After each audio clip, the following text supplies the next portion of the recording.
पाठ 15 जैसी करनी वैसी भरनी। किसी गांव में हसमुख नाम का एक गरीब व्यक्ति रहता था।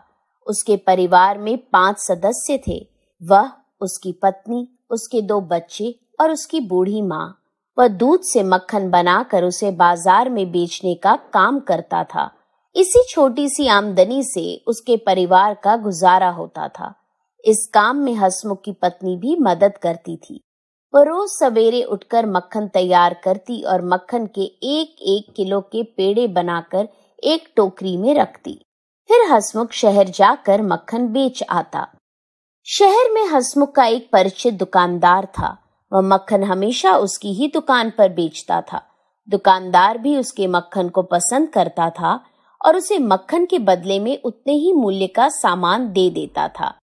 हसमुख भी दुकानदार से अपने घर के लिए चाय पत्ती, चीनी, तेल आदि सामान लेकर अपने गांव वापस आ जाता। बहुत दिनों तक ऐसा ही चलता रहा। अब तो दुकानदार और हसमुख का अच्छा परिचय हो चला था। एक दिन हसमुख के जाने के बाद दुकानदार जब मक्खन को रेफ्रिजरेटर में रखने लगा तो उसे ख्याल आया कि क्यों ना एक पेड़े का वजन तोला जाए। वजन करने पर पेड़ा केवल 900 ग्राम का ही निकला।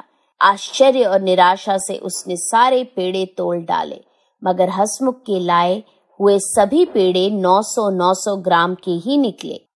अगले दिन फिर हसमुख हमेशा की तरह मक्खन लेकर आया, किंतु जैसे ही वह दुकानदार की दहलीज पर चढ़ने लगा तो दुकानदार उस पर चिल्लाने लगा, धोखेबाज, बेईमान, दफा हो जा, किसी मूर्ख से कारोबार करना पर मुझसे नहीं, कपटी कहीं का।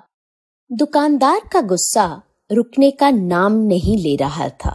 900 ग्राम के मक्खन को पूरा 1 किलो कहकर बेचने वाले शख्स की मैं शक्ल भी नहीं देखना पसंद करता। हसमुख ने बड़ी विनम्रता से दुकानदार की पूरी बात सुनी और फिर कहा, मेरे भाई, नाराज मत हो। हम गरीब बेशक हों, लेकिन बेईमान नहीं। हमारी माल तोलने के लिए बाट खरीदने की हैसियत नहीं। आपसे जो 1 किलो चीनी लेकर जाता हूँ, उसी को तराजू के एक पलड़े में रखकर दूसरे पलड़े में उतने ही वजन का मक्खन तोलकर ले आता हूँ। हसमुख की बात सुनकर दुकानदार को कुछ देर तो बोल नहीं आया। फिर हाथ जोड़कर धीरे से बोला, भाई, मुझे क्षमा कर दो। अब मैं जीवन में ऐसी गलती कभी नहीं करूँगा।